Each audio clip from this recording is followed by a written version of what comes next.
tuli mu Dubai Mall, tuli mu kibuga Dubai, ekibuga ekimu kyesinga okubeera ekyabalambuzi. So olunaku lwaleero tugenda kuyingirako mu Dubai Aquarium.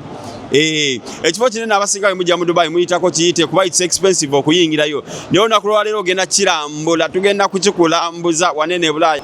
Gwatalabanga ku byennyanja, eby'omumazzi, ebisolo by'omumazzi byonna tugenda kuba tuyingira Dubai Aquarium, the second largest aquarium in the whole world.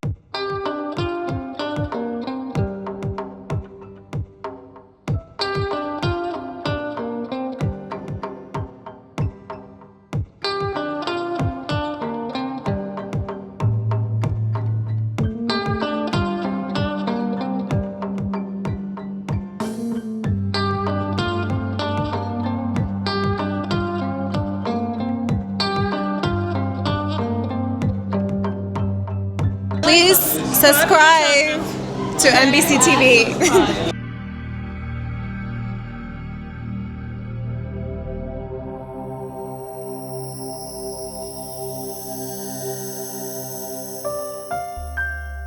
This is NBC TV. Love, innovation.